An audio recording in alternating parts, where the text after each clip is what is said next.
is Jackie. I'm the MakerSpace manager at Swarthmore. And so we have moved our operations online, and we will be rolling out a series of webinars and tutorials. So this is our first one, and I'm pleased to introduce to you Oliver Steinglass, who is one of my student technicians in the MakerSpace. He's a senior art major who uses Illustrator and has used the wood shop and the laser cutter quite a bit in the MakerSpace, and is just very creative and knowledgeable. So I'm very happy to have him here to show you the basics of Illustrator to get you started. And if you have any questions, I will be kind of on the sidelines, keeping an eye on the chat. If you guys want to open up the chat that is at the bottom of your screen, just in case you need to raise your hand or you know, get my attention for anything while Oliver's talking. And Oliver will be sharing his screen with you and going over the steps. And so I will turn it over to Oliver.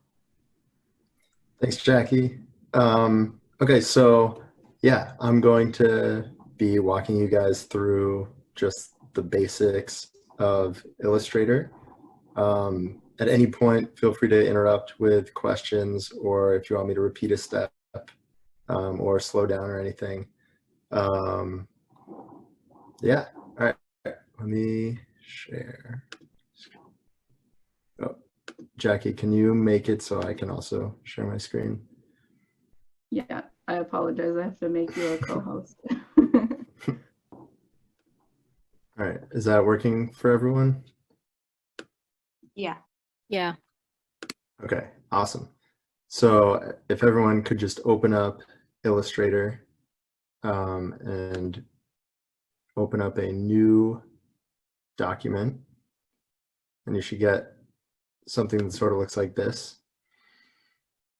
So I don't know how much experience any of you guys have with Illustrator or Photoshop, but I'm going to try to make it so that even if you've never looked at a computer before, it's pretty straightforward to understand. So here's where we're going to create our new file, and Illustrator does a great job of having a lot of different options available for different kinds of projects that you might be working on. They have like letter size paper, like different video file sizes. Yeah, just like all kinds of sizes. So for ours, I'm just going to make a 10 by 10 inch square. Yeah, so now everyone's screen should look a little bit like this. If your panel looks a little bit different, maybe you downloaded the latest version. I think I have like the 2017 version, so you can just go to Essentials up here, and for you it might say Essentials and then Essentials Classic, and if you click Essentials Classic, then your screen should look exactly like this. Okay, so yeah, once you're this area the artboard, right? This is your artboard.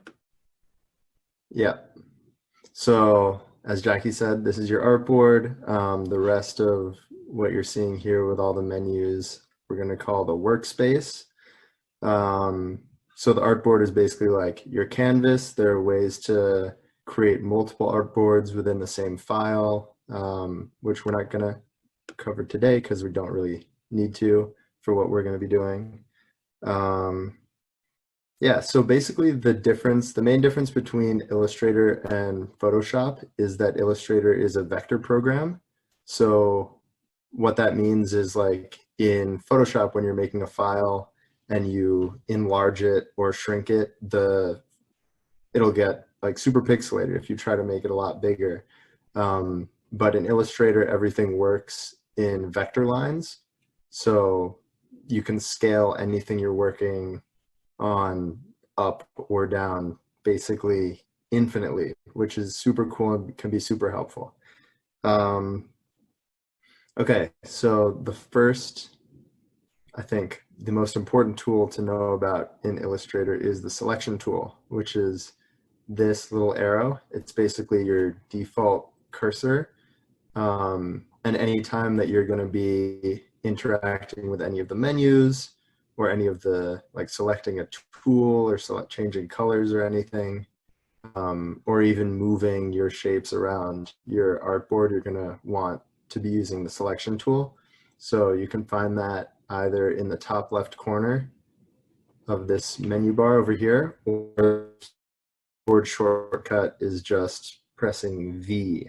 So that's going to be something that you're going to need to get pretty used to using. Yeah, because basically you need to be using it for the majority of the time that you're working in Illustrator. Okay, so the first thing we're going to do is make some simple shapes. So over here on the sidebar, you have the rectangle tool. So if you hold down on the rectangle tool, you should get all of these different shape options. And we're going to talk about all of those today. So if you just click on the rectangle tool, there are two ways that you can create a shape in Illustrator. One by clicking and then holding and dragging. And as you can see, the dimensions change based on where your mouse is. When you get this pink diagonal line, that means that it's a square. So then you can just release and make whatever sort of rectangle you want. The other way is if you just click once and this little bar or this little box will pop up where you can choose the dimensions. So if you're working on a project that needs specific dimensions, you can pretty easily make like a 2 by 5 inch rectangle, and there it is. So you'll see that it's partly off the screen, and to move it, I'll just click V to go back to the selection tool, and then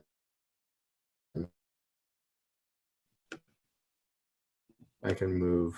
So say you've made this shape, but you're unhappy with the proportions or the dimensions.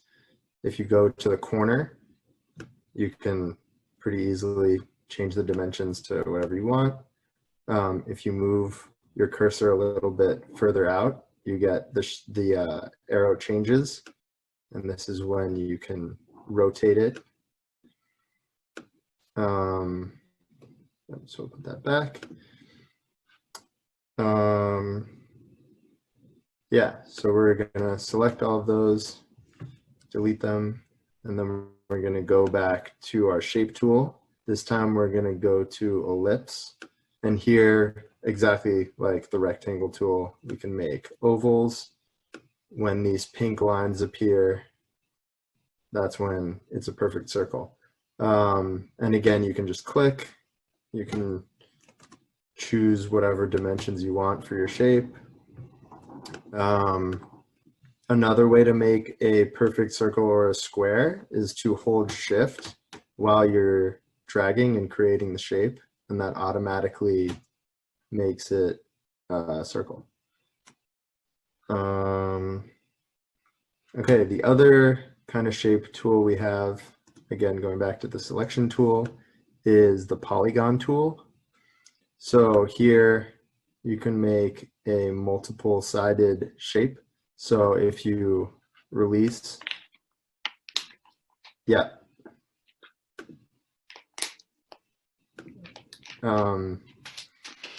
Anyway, yeah, so there's this little diamond over here. And if you hold the diamond, you can change the number of sides that are in this shape. So if you wanted to make a triangle, etc. The other way to choose the number of sides is if you just click once, you can choose the radius of your shape, and you can also choose the number of sides.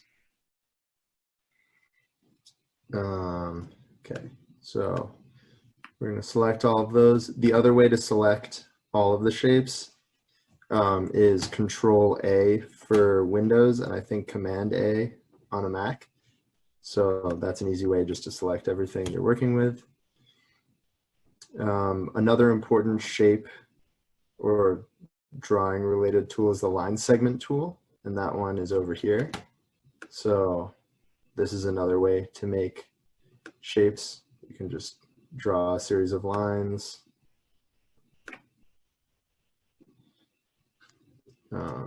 Yeah. So quick now, question, Oliver. yeah. When you are connecting those lines, are you clicking on those anchor points at the end of each line and sort of like, are you dragging as you hold down the mouse, or are you clicking once and then clicking in another spot?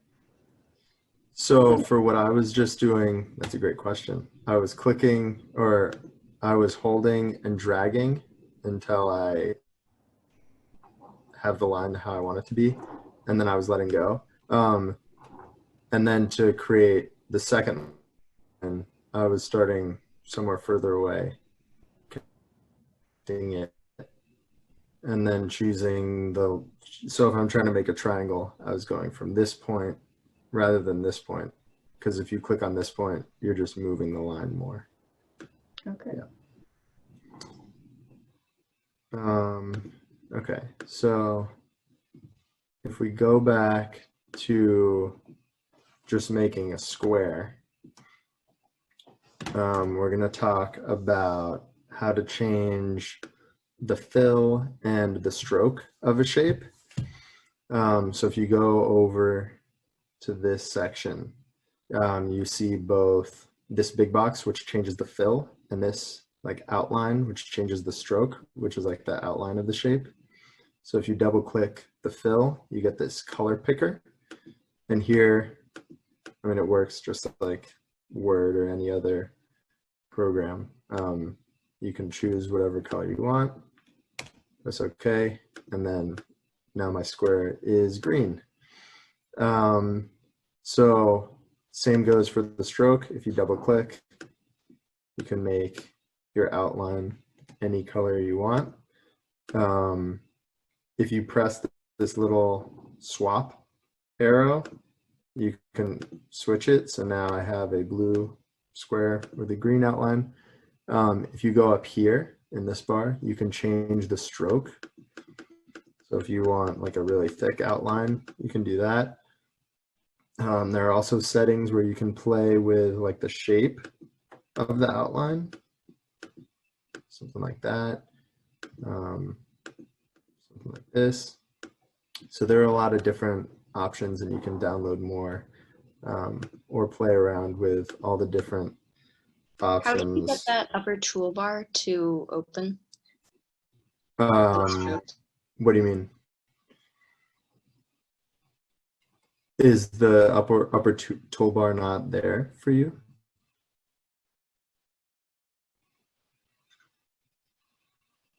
Is the shape selected? Is that what opens the toolbar? Yeah, that might be it. Is that working? No. So is there just nothing up here? Yeah.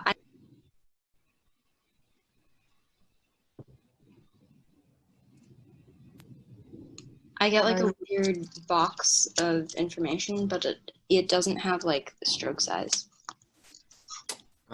If you go up to this like essentials button and you click reset essentials, does that fix it?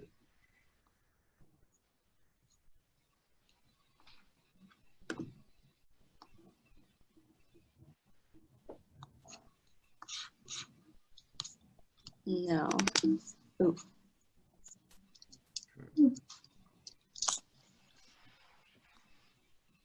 Do you have the selection tool selected? Yeah. Huh. And it's just, what does it say up It here? just says Adobe Illustrator 2020 Untitled #1. So it has none of this information at all. Yeah. I wonder if it's somewhere in the view menu. That might be a specific preset in the version that you have downloaded.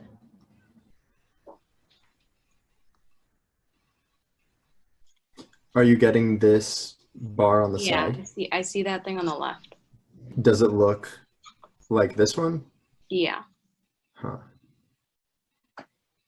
Um,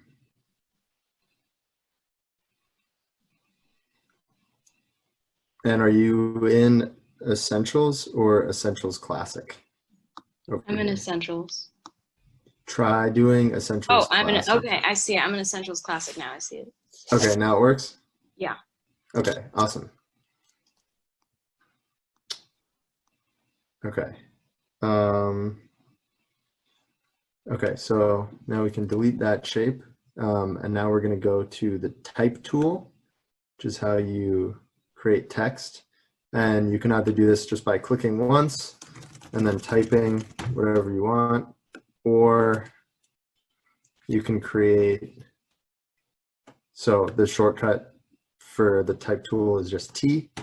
And if you drag, you can create a text box, which will constrain your text into the area you want. So once you have your text, again, up here, you can change font size, you can change the font, you can change the color, either up here or down here. So if I wanted red letters, I can do that.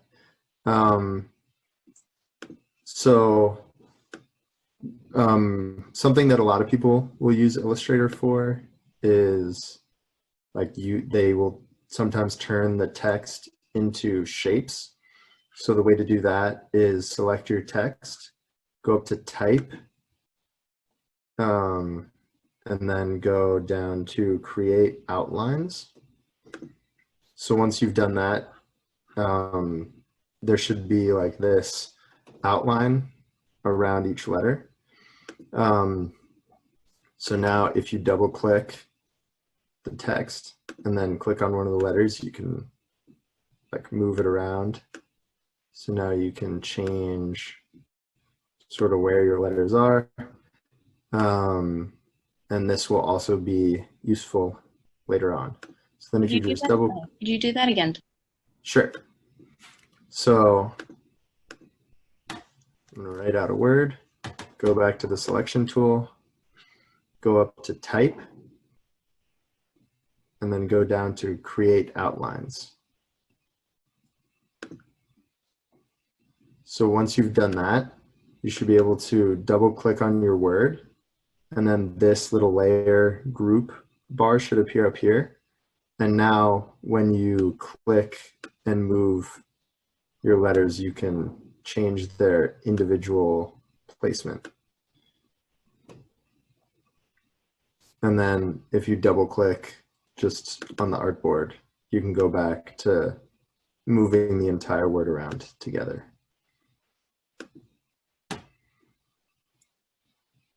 Okay.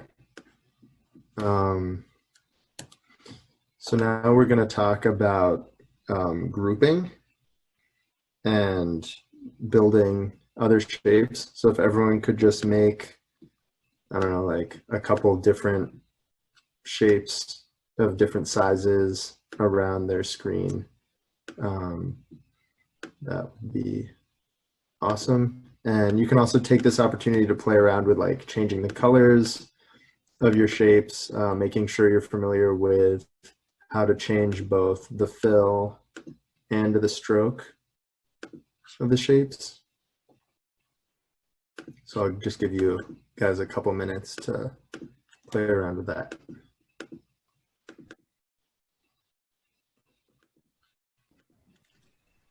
I had a question, Oliver. Yeah. After someone changes their text to an object by creating the outlines, can they go back and change the text in terms of like typing or deleting, you know, letters or changing spelling and things like that? No.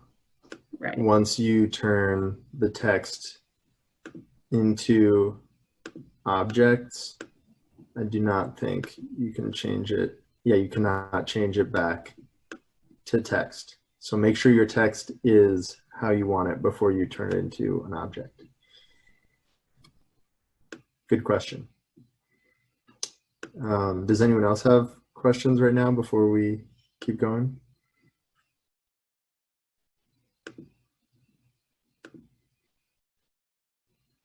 Okay.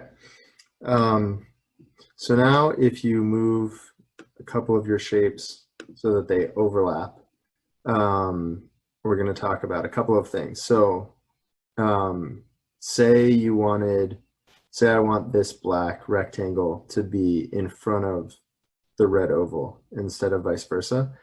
I can go to the red oval, I can right click and go over here to arrange.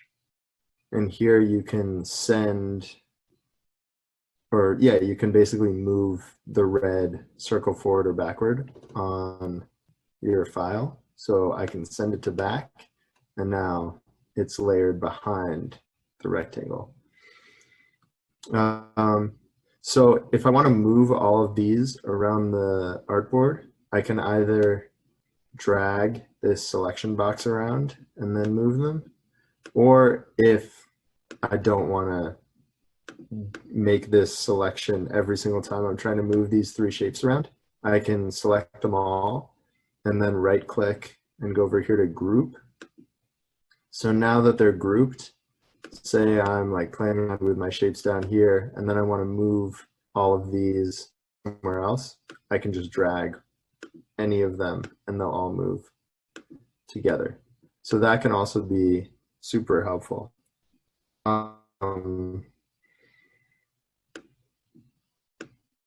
Okay, so another really useful tool in Illustrator is the shape builder tool. Say you're trying to make a shape that's a little more complicated than just a circle or a square or a triangle. You can create several different shapes and then select all of them and then go over here to the shape builder tool. The shortcut for that is Shift M. So once you've selected that, you can see that as you move your mouse over these different like parts of the shapes, they get grayed out. So say I wanted to connect this circle and this black rectangle. So I can just click and drag until all three of them are selected, and then I let go. And now that is one shape. So if you go back to the selection tool, this is now its own shape that I can move around. I can change the dimensions, I can rotate it, I can do whatever I want. And that is now its own shape. What did you do with the Shift M? Where did... So Shift M is the keyboard shortcut for the shape builder tool. So you can either do Shift M on your keyboard or go over here and select the tool. But before you select the tool, you want to select the shapes that you're going to be working with. Oh, okay. Yeah, and this is another time when the like Control or Command A to select all your shapes comes in really handy. Yeah, so I'm going to select all, and then go to the shape builder tool. And now say I wanted this little part of the rectangle to get cut out of this shape. If I hold down Alt on Windows, I think it's Command or Control on a Mac, and then you drag, you're deleting the shape. So you're subtracting the shape from the other shape. So now this, again, is its own shape. When you hold down that key, you can see a minus sign up here, right? Yeah. So yeah, let me do that again. So if I say I want to make like a hole in this shape, you can make a little circle, select both, go to the shape builder tool, and then as you can see when I press Alt, the plus next to the cursor turns into a minus, and then I can just select this little circle and cut it out of the shape. So now the shape has a little hole. Oops. And obviously this shape is behind the other shapes. So I can right click again, go to arrange, bring to front, and now you can see that there's a little hole in the shape and you can see what's behind it. Does that all make sense to everyone? Can everyone do that? Any questions?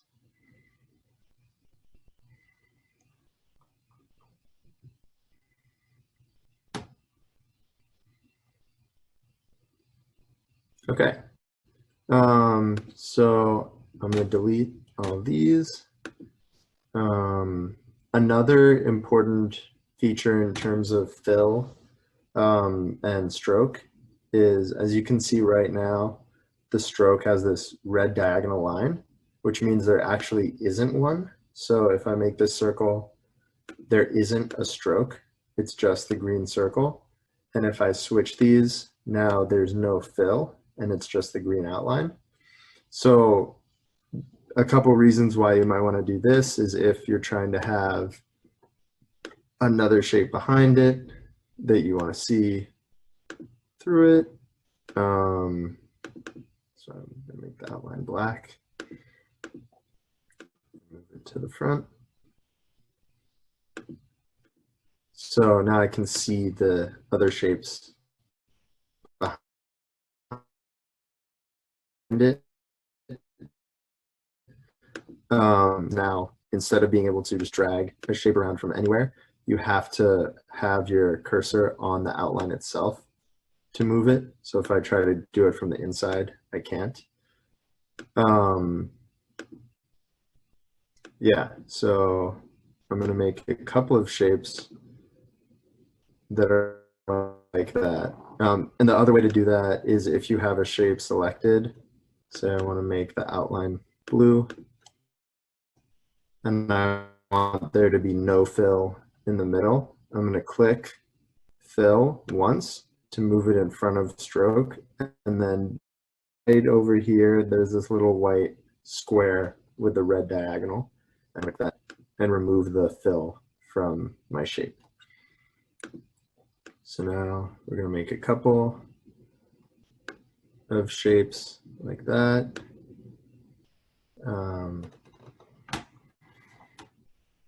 Okay, so another feature, if I'm trying to fill, so say I'm trying to fill in certain areas of this shape with different colors, I can select all of them or do Command or Control A. And now I can go back to where the shape builder tool is, hold it down, and this time go to the live paint bucket tool. So I'm going to click that. And right now it won't do anything, but if you click all of your shapes, you turn them into a live paint group. And now when you move your mouse around, you can see that different areas become highlighted. So I'm going to go back into my fill and I'm going to pick this color. And now when I go around, if I click, it turns that area into the color that I chose before. So this is a nice way to really easily make different parts of your project the colors that you want. So then say you want to edit this shape now. You just go back to the selection tool and then click expand, and that turns it back into shapes that you can edit with the shape builder tool. So say I want to delete like this. I can hold down Alt and just delete different parts. And now I have this kind of weird shape. Does anyone have any questions about the live paint bucket?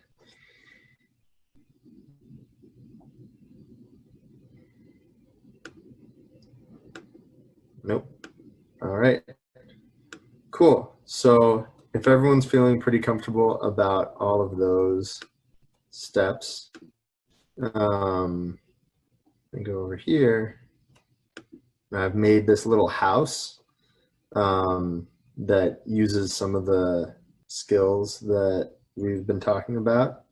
So if you guys all want to try to make your own house, it doesn't need to look like this. It doesn't even need to be a house. Just if you could create some shape or building that uses both like different shapes, uses the shape builder tool, uses the live paint bucket tool to change the colors. Yeah, feel free to go for it. And if you have any questions about how any of this was put together, let me know. And then if we get through this one fairly quickly, I have a slightly more difficult version that we can try also.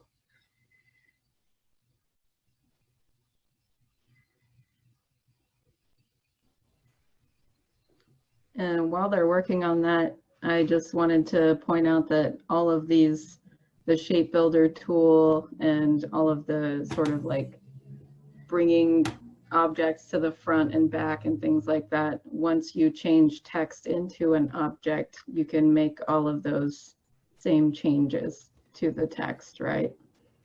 Yeah. So yeah, while you guys are working on that, I'll do a little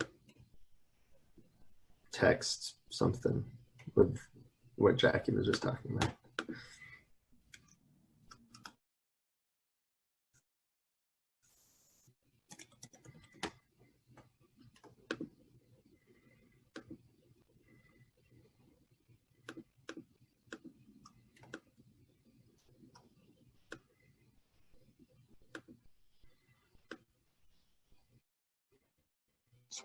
Oh, I have a question. Yep. I pressed, I think, the Yeah. perspective grid tool, and now it won't go away. So do you see this little circle up here? Yeah. If you go to the little X in the top left corner, it'll go away.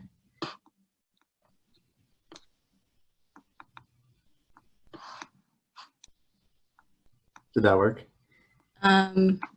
No, it won't let me click it.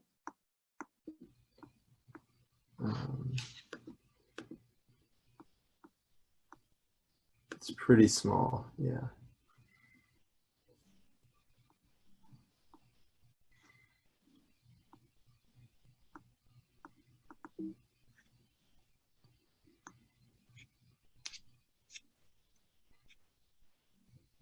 I remember having that same issue a while back, and it took me some time to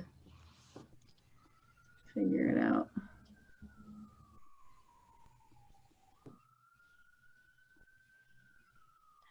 I got it.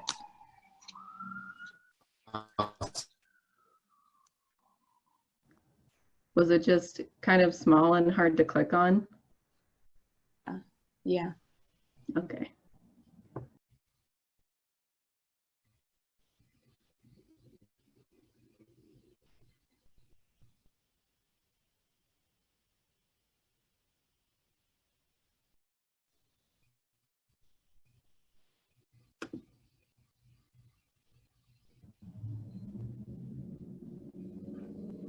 Does anybody want to share their screen of their shapes that they're making or their house?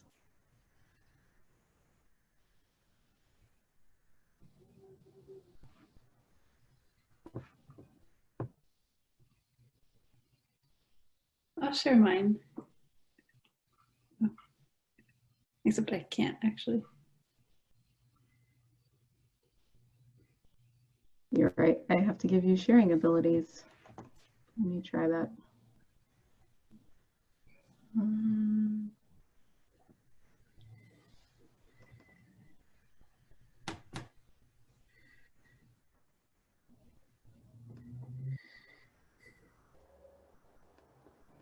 Okay, you should have sharing ability now. Okay, I made some start. Oh, if I start sharing, it will stop your sharing. Yeah, do I have to stop before? Or you can do it and then I'll come back. Okay, I just made some star things. Connecting the stars. Cool. Oh, that looks great. like the cutout. That's really fun. All of them.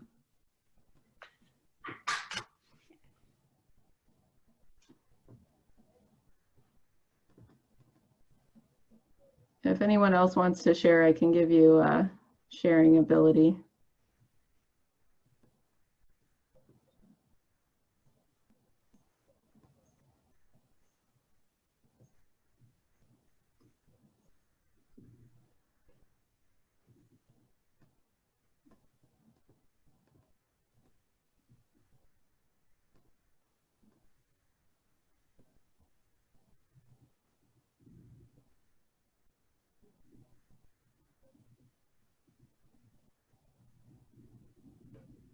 How's everybody doing? Is anybody struggling with anything, or were you all able to make some shapes and do some of the stuff Oliver showed you?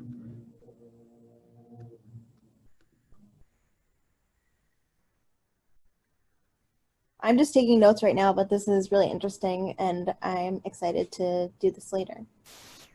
Great. Awesome. Oliver? Yeah, Oh, sorry, go ahead. oh no, I was just going to say I had to update my version first, but now I'm playing around with it, and this has been really helpful. Awesome. Oh, good. Great. I was wondering if you could go back and review how to like get rid of a shape, like the subtraction. Sure. Yeah. Let me do that. So if I have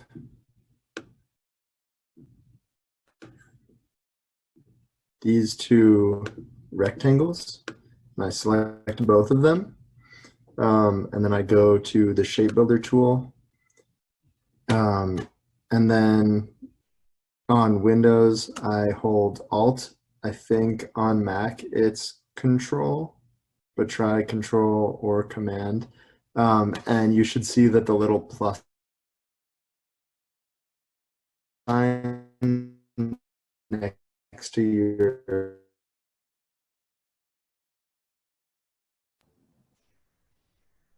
I think I'm losing a little bit of a connection with you, Oliver. Is everybody else getting that?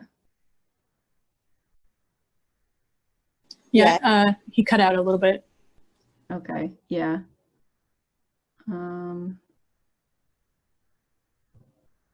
Yeah, it's freezing.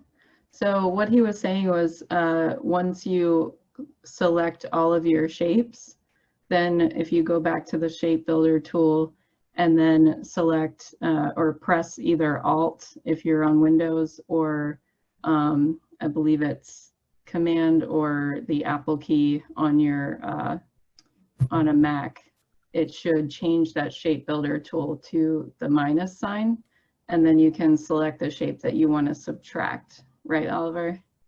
Yeah, sorry about that. Is it working better? Yeah, now I can hear you. Okay. And is the screen up again? Yes, now we can see the screen. Okay. Yeah. Is that working better for you now? Or did the shape builder work? I did, yeah, thank you. Awesome. Can I ask a question about the live paint bucket tool? Sure. So you can use it to change the fill, but can you also use it to change the stroke color? Yeah, so if I'm gonna bring this house back. So whatever your settings are over here, so say I made it no fill and then a black outline, it should just apply those settings to whatever you click on. That makes sense, thank you. You're welcome.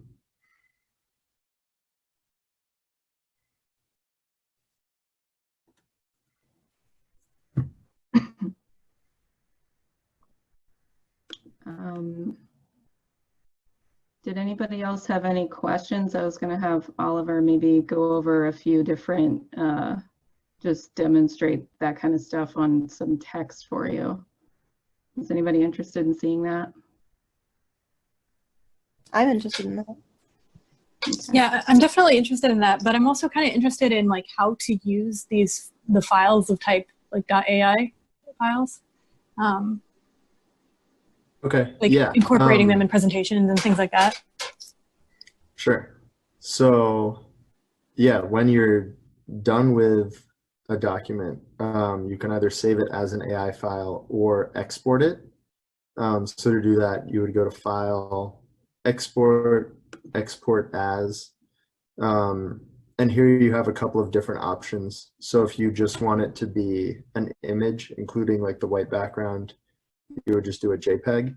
But if you want there to be a blank background, you can go to PNG, and you see down here you can choose either like a white background or a transparent background, which is really good if you're making like a logo, yeah, or anything else where you want to have a transparent background to move it into a presentation or anywhere else. All right. Cool, thanks. How you pulled that up? How did you get to the background? Okay, so I went to File, Export, Export As, and then PNG is down here in the menu. And then if you press Export, that should just appear. So can you change the background without actually exporting it, or are you creating a new file when you do that? Oh, I'm not creating a new file. This is just changing. So there isn't actually a background for my file. It just appears white. So, I mean, if I wanted to change the color, I could just make like a big rectangle back there, and then move it to the back. And then if you want to keep, or I mean, then when you export your file, either as a JPEG or a PNG, it'll have the same, like that shape will be the background color of your file. So I think you can think of the artboard as like sort of your work table space, and the objects and text and shapes and colors that you make are the actual file data itself. So does that make sense? So if you save it as a .ai file, then you can go back later to that Illustrator file and manipulate the shapes and things. If you save it as a JPEG, it kind of compresses everything into a single image.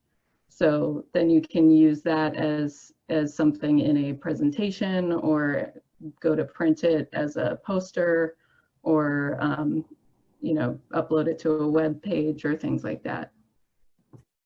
That does make sense. But then I have another question. I at some point accidentally drew things off of my artboard, but it didn't seem to matter. Is the artboard just like a white space to help you visualize what you're doing, or like is there actually a difference between drawing on and off of the artboard?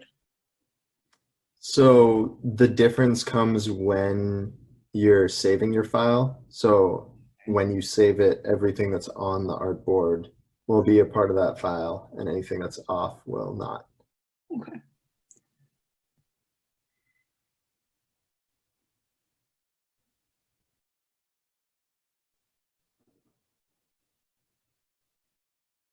So I guess if there aren't any other questions, Jackie, I can do some of the text stuff. Sure, go for it. Okay. So let me delete this house.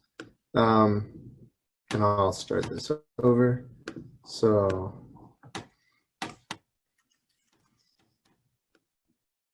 I'll take my text, go up to type to create outlines.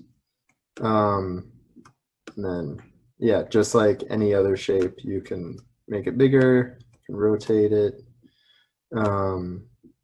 So now that each letter is an object, you can do the same things that you were doing before with shapes and the shape builder tool.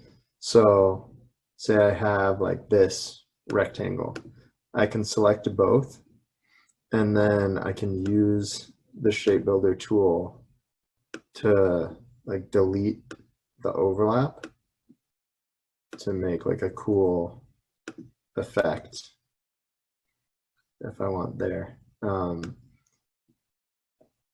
So sorry, how did you made each letter its own object? So when you do create outlines, it does it itself. Oops. So yeah, once you create the outlines, then each letter is an object.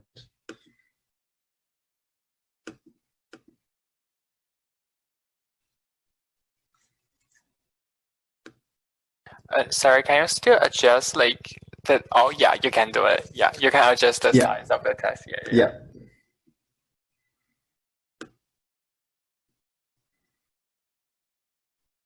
Yeah, you can think of it as once you create the outlines around the text, the program no longer sees it as text, it sees it all as shapes. So it treats it all the same way that you would if you had made a rectangle or a triangle or an ellipse.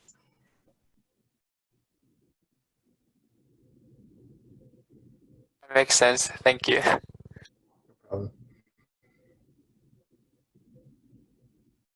So a question that a lot of people usually have for us in the MakerSpace when they're editing text in a file, they're usually using it for the laser cutter, and they're usually trying to create like a stencil or cut out letters out of a material.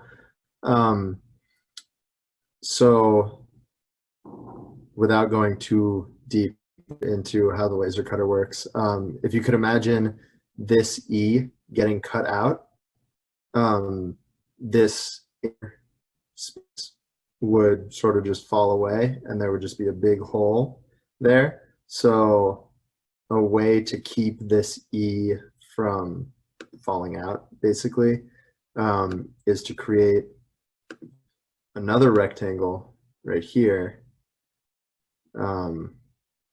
and then using the shape builder tool to remove that part of the E so that it's still part of the material and it doesn't fall away. And it also creates this cool effect if that's what you're going for.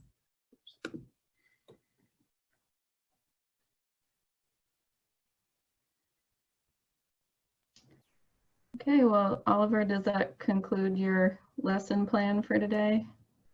Yes, it does. Does anyone else have any questions before we wrap up the webinar?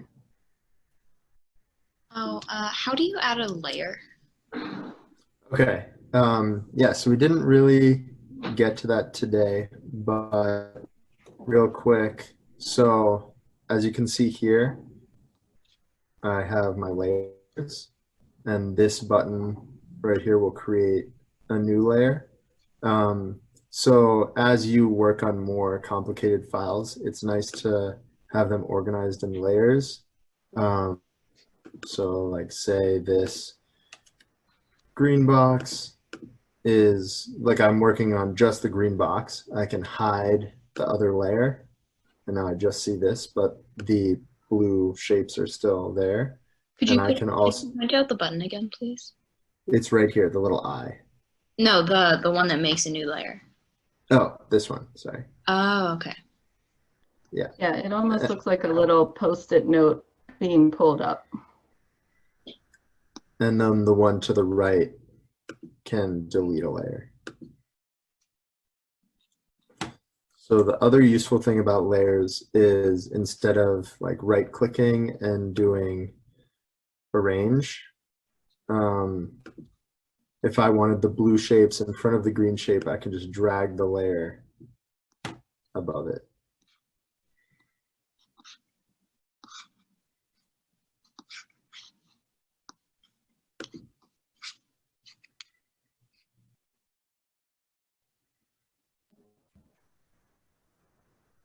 Any other questions?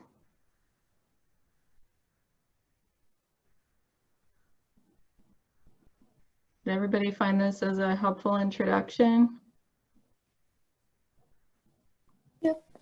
Yeah, definitely. Great. Yeah, thank you both very much.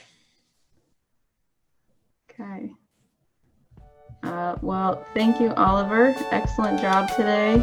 And I'm glad that you all were able to make it. Like I said, we will be posting the recording of this webinar on our website. So I will send you guys out a notification once that is posted. Thank you so much. Thank you. All right. Thanks, guys. Thank you so much.